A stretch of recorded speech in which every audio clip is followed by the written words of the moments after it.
मध्य प्रदेश में देसी जुगाड़ कार्बाइड गन ने कहर बरपा रखा है। दिवाली के बाद अब तक 300 लोगों की आंखें जख्मी हुई हैं। डॉक्टरों ने चेतावनी दी है कि 50% मरीजों की रोशनी हमेशा के लिए जा सकती है। बच्चों को क्यों बनाया गया शिकार? आईसीएमआर ने क्यों दी थी इस गन पर चेतावनी? क्यों इतना खतरनाक है कैल्शियम कार्बाइड? और अब प्रशासन ने क्या कदम उठाए हैं? देखिए इस भयानक खतरनाक ट्रेंड की पूरी रिपोर्ट। नमस्कार, आप देख रहे हैं हरिभूमि टीवी। इस दिवाली पर पटाखों के विकल्प के रूप में इस्तेमाल की गई देसी कार्बाइड गन मध्य प्रदेश के लोगों के लिए एक गंभीर खतरा बन गई है। राज्य में अब तक लगभग 300 लोगों की आंखें इस गन से घायल हो चुकी हैं। नेत्र रोग विशेषज्ञों के अनुसार इनमें से करीब 50% मरीजों की आंखों की रोशनी जाने का खतरा है और कई को केवल वार्म व्हाइट लाइट का गोला ही नजर आ रहा है। नेत्र रोग विशेषज्ञ इन गंभीर रूप से घायल आंखों को बचाने के लिए एमनियोटिक मेम्ब्रेन इम्प्लांट और टिश्यू ग्राफ्टिंग जैसी जटिल प्रक्रियाओं का सहारा ले रहे हैं। डॉक्टरों ने चेतावनी दी है कि अंतिम उपाय कॉर्निया ट्रांसप्लांट हो सकता है, लेकिन इतनी बड़ी संख्या में ट्रांसप्लांट के लिए कॉर्निया मिलना लगभग असंभव है।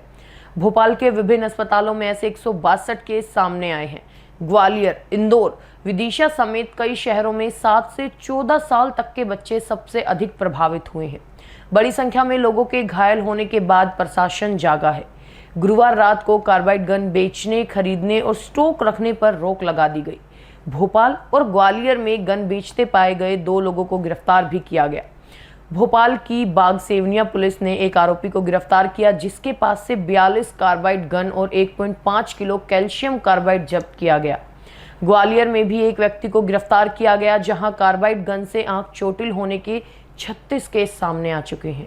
हादसों के बीच ये भी पता चला है कि इस कार्बाइड गन को सोशल मीडिया पर बंदर भगाने के देसी जुगाड़ के रूप में वायरल किया गया था, लेकिन इसकी भयावहता पर 2023 में ही आईसीएमआर यानी Indian council of medical research ने भोपाल ने चेतावनी दी थी। आईसीएमआर के वैज्ञानिकों ने बताया था कि कैल्शियम कार्बाइड पानी के संपर्क में आने पर एसिटिलीन गैस यानी C2H2 बनाती है। ये गैस अत्यंत ज्वलनशील होती है और आग लगने पर माइक्रो एक्सप्लोजन करती है, जो सीधे आंखों को जला देता है और रोशनी छीन लेता है। ये research Indian journal of ophthalmology में प्रकाशित भी हुई थी। रिसर्च में पाया गया था कि इस गन से आंख का कॉर्निया तक झुलस गया था और एक मरीज में तो आंख की परत फटने की स्थिति बन गई थी। कई मामलों में चोट के 24 घंटे बाद कॉर्निया पर सफेदी छा गई, जिसे देखने की क्षमता लगभग खत्म हो गई थी। उप मुख्यमंत्री राजेंद्र शुक्ला ने शुक्रवार सुबह करीब 7 बजे हमीदिया अस्पताल पहुंचकर घायलों का हालचाल जाना। उन्होंने डॉक्टरों को उपचार की लगातार मॉनिटरिंग करने के निर्देश दिए। डॉक्टरों ने उन्हें बताया कि 37 मरीजों में से 32 को जरूरी इलाज के बाद डिस्चार्ज कर दिया गया, जबकि 5 का उपचार अभी जारी है। उप मुख्यमंत्री ने अवैध रूप से विस्फोटक सामग्री रखने वालों के खिलाफ कठोर कार्रवाई का आश्वासन दिया है। अलग अलग अस्पतालों से 162 केस सामने आने के बावजूद स्वास्थ्य विभाग अब तक पूरी तरह अलर्ट नहीं हुआ है और उसने आधिकारिक आंकड़ा तक जारी नहीं किया।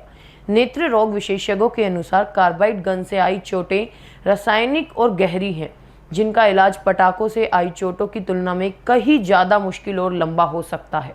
ऑल इंडिया ऑप्थेल्मोलॉजिकल सोसाइटी ने भी एडवाइजरी जारी कर देश भर के विशेषज्ञों से घायलों की जानकारी मांगी है, क्योंकि देश में सबसे ज़्यादा केस भोपाल में दर्ज हुए हैं।